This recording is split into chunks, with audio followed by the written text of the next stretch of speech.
दोस्तों इस हीरोइन का थोपड़ा आपने साउथ की फिल्मों में आते जाते देखा ही होगा। ये हीरोइन अच्छे से आप लोग जानते होंगे, जो कि काफी सारी फिल्मों में आ चुकी है, जिसका नाम है एमी जैक्सन। लेकिन जैसे जैसे समय बीतता गया, इस हीरोइन के होठ जो थे वो भयानक तरीके से फूलते चले गए। अब कैसे फूल गए वो मैं नहीं जानता। हो सकता है कि इसने सर्जरी कराई हो, या ये भी हो सकता है कि इस पे किसी ने दबाव डाला हो, मुझे क्या पता। लेकिन मैं इतना जरूर जानता हूँ कि इस हीरोइन ने अपनी जिंदगी की सबसे बड़ी गलती अपना हुलिया बदल के करी है। भैया ये बताओ कैसी थी और आज साला कैसी हो गई। कोई अगर इसको रियल लाइफ में अगर देख लेगा ना तो पहचान नहीं पाएगा कि ये साला ये वही एमी जैक्सन है। मतलब क्या जरूरत पड़ गई थी भाई ऐसी सर्जरी कराने की। ऑलरेडी इतनी सुंदर थी, इतने सालों से वैसे ही गायब थी, कोई रोल भी नहीं दे रहा था। लेकिन इसके बाद तो और कोई रोल नहीं देगा। अब तो इसको देख के मुझे वही कहावत याद आ रही है, अब घोड़ों की रेस में गधे भी दौड़ेंगे।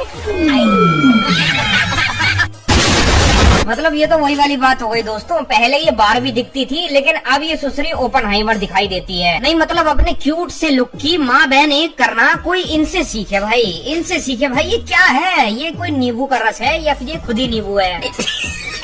और यही नहीं दोस्तों, इसके जैसी कई सारी और हीरोइनें हैं जो कि अपना मुंह बतख जैसा बना लेती हैं। जैसे कि ये अनुष्का शर्मा। ये पहली अपनी फिल्म में शाहरुख खान के साथ जब दिखाई दी थी, तब इसका मुंह इतना बढ़िया था, कोई दिक्कत नहीं थी, एकदम सुंदर सुशील लौंडिया थी। लेकिन इसके भी पिछवाड़े में चुन्ना काटा, और इतना भयानक चुन्ना काटा कि इसने अपने मुंह का ऑपरेशन करवा लिया। सर्जरी कराने के बाद ये पीके फिल्म में आई, और पीके फिल्म में कतई बतख जैसी लग रही थी। और जब इसको पब्लिक का बैकलैश मिला, पब्लिक ने इसे गरियाना शुरू किया, तब इसको अकल आई, तब इसको अपनी औकात याद आई कि भैया अगर ऐसी शक्ल लेके मैं फिल्मों में गई तो मेरे को कोई कुत्ता भी फिल्म नहीं देगा। तब इसको समझ में आया और इसने दोबारा से सर्जरी करवाई, तब जाके इसकी शक्ल थोड़ी ठीक ठाक आई, वरना तो विराट कोहली इससे शादी तक नहीं करता। अरे भैया लेकिन इसका तो असर सर्जरी से भी ठीक नहीं हो पाएगा, क्योंकि भैया ऐसा क्या हो जाएगा कि ये यहाँ से डायरेक्ट बैक गियर मार के अपनी ओरिजिनल शेप में आ सके। मैं कह रहा हूँ कितना भी मेकअप थोप लो, कितनी भी फाउंडेशन लगा लो, लेकिन जो होठ इसने बाहर निकलवाए हैं अपने, ये वापस अंदर कैसे चले जाएंगे आप ही बताइए दोस्तों। ऐसी कई एक्ट्रेसेस हैं दोस्तों जिनके पिछवाड़े में कीड़ा रहता है, जो कि अपनी शक्ल बिगाड़ने के पीछे इधर उधर लपलपाहट करती रहती हैं। इनकी जीभ हमेशा लपलपाती है किसी चीज में, कहीं न कहीं से इनको सुंदर बनना होता है, जबकि ऑलरेडी भगवान ने इन्हें नेचुरल ब्यूटी दी होती है। ऐसी लड़कियां सुंदर होने के बावजूद भी ऑलरेडी कुदरत का करिश्मा होती है, लेकिन उस कुदरत के साथ ये खुद खिलवाड़ करती हैं। और जब कुदरत तुम्हारी मारने पे आती है ना, तो कुदरत नहीं देखती भाई, फिर तो उल्टा ही होता है तुम्हारे साथ, जो भी तुम कराने जाओगे। आप अगर ध्यान से देखेंगे तो धीरे धीरे कुछ सालों में बढ़ते बढ़ते इसके होठ जो हैं वो फूलते चले गए। पता नहीं कैसे फूलते चले गए, लेकिन जिस प्रकार से ये इसका अपना चेहरे का अपीयरेंस बदलवा रही थी, मैं समझ रहा था कि आने वाले टाइम में इसके साथ कुछ ऐसा ही होने वाला है, और वही हुआ। मतलब इस शक्ल को अगर कोई बच्चा देख लेना तो रात में 2 घंटे 3 घंटे तक तो रोता ही रहे लगातार। आप मेरी बात से सहमत हैं?